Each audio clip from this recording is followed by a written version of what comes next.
नमस्कार, मैं कुसुम शर्मा अपने चैनल में आपका, आपके नन्नू मुन्नों का बहुत बहुत स्वागत करती हूँ। आज आपको मैं छोटे छोटे बच्चों के लिए एक छोटी सी कहानी लेकर आई हूँ जिसमें मेंढक ही मेंढक थे। एक गांव था जिसका नाम था मेंढकपुर। मेंढकपुर में बहुत सारे मेंढक रहते थे, सभी जातियों के मेंढक थे। मेंढक सोचते, जब भी कभी उधर से कोई इंसान निकलता तो सोचते ये लोग कैसे हैं, हम ऐसे क्यों नहीं।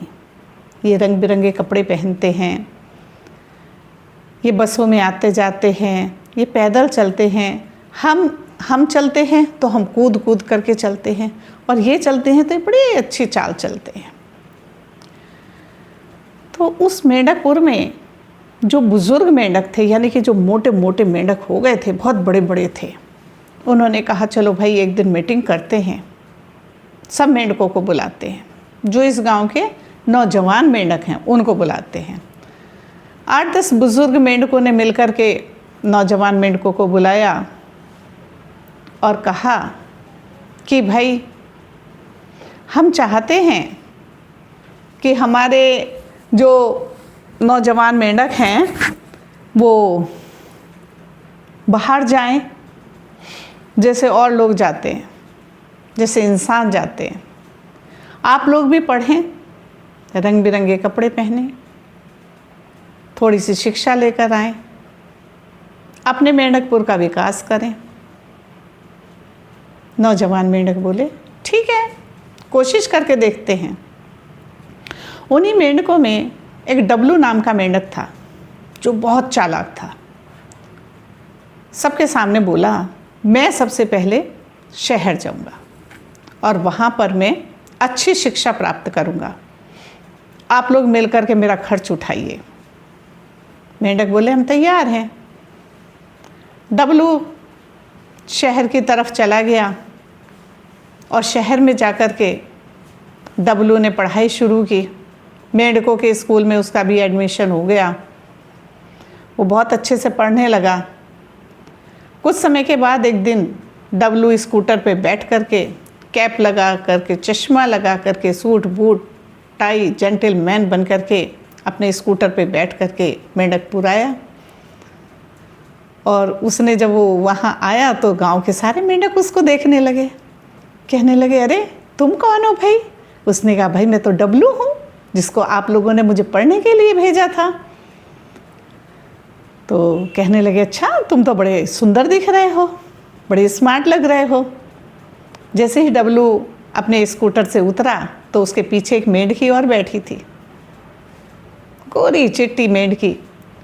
सब मेंढक बोले ये कौन है। कहने लगा भाई शहर में गया था, पढ़ाई के साथ साथ शिक्षा तो प्राप्त की दुल्हन भी मिल गई। सब कहने लगे वाह तुम्हारी दुल्हन तो बहुत खूबसूरत है। सारे गांव में चर्चा होने लगी। सब मेंढकपुर के मेंढक मेंढकियाँ डब्लू और उसकी दुल्हन को देखने के लिए आए। मिलकर के बड़ा उत्सव मनाया उन्होंने। जब उत्सव हो रहा था तो डब्लू ने देखा कि मेंढकपुर के सारे मेंढक लाल पीले नीले हरे कलरफुल कपड़े पहने हुए थे और सब डांस कर रहे थे। अब डब्लू के दिमाग में एक तरकीब चल रही थी कि अब मुझे धन कैसे इकट्ठा करना है। डब्लू ने उन सबको पार्टी तो दे दी, उसके बाद सब खत्म कर दिया प्रोग्राम, और उसने अगले दिन जाकर के पंचायत में कहा कि मैं अब आप लोग मेरी राय से इस गांव का विकास करेंगे। कहने लगे ठीक है। बुजुर्गों ने कहा भाई वाह बहुत अच्छी बात है। कहने लगा लेकिन मैं मुफ्त में सलाह नहीं दूंगा, उसके लिए मुझे धन देना पड़ेगा आप लोगों को। कहने लगे ठीक है। अब डब्लू मेंढक और उसकी मेंढकी ने सोचा कि अब हम कैसे धन इकट्ठा करें। उन्होंने बड़ा दिमाग चलाया। अब उनके घर बारी बारी से कुछ मेंढक कभी आते तो कुछ ना कुछ उपहार में लाते। कहने लगा भाई सबसे पहली बात यही है कि मेरे घर आओ तो खाली हाथ मत आना। कि ठीक है। अब उसके घर उपहार आने लगे। इसी तरह थोड़ा समय तो बीत गया। अब उसने अपनी सलाहें देनी शुरू करी लोगों से। फिर उसने सोचा यदि पूरे मेंढकपुर पर मेरा साम्राज्य हो जाए तो कैसा रहेगा। अब मेंढकी सोचने लगी ऐसा कैसे हो सकेगा। उसने कहा इसके लिए भी कोई समाधान हम ढूंढेंगे।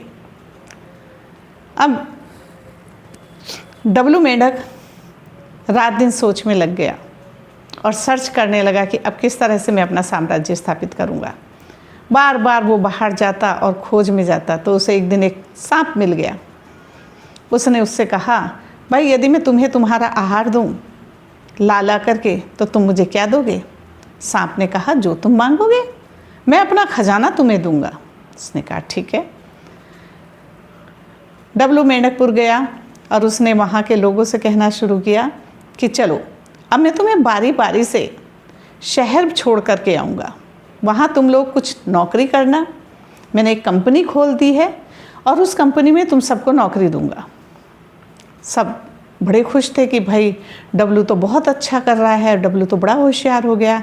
और इस तरह से डब्लू ने थोड़े थोड़े मेंढक ले जा कर के एक तालाब में छुड़वाने शुरू कर दिए। उनको तालाब के किनारे उतार देता और कहता कि इसके अंदर चले जाओ और आनंद करो, कोई काम करने की ज़रूरत नहीं है, इसमें बहुत कीड़े मकोड़े हैं।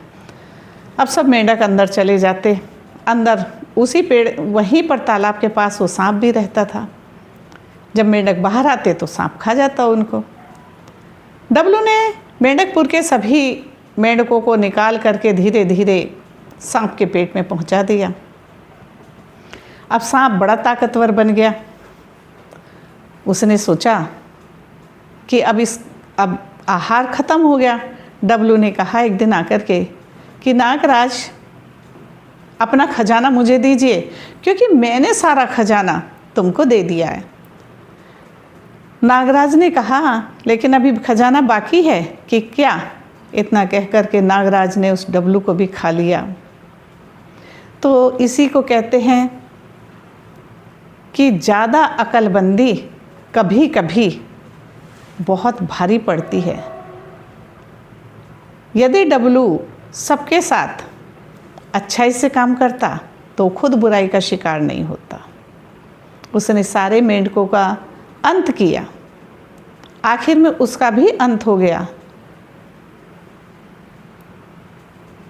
ये कहानी आपको कैसी लगी लिखकर बताइए। मेरे चैनल को सब्सक्राइब कीजिए, लाइक कीजिए, शेयर कीजिए। धन्यवाद।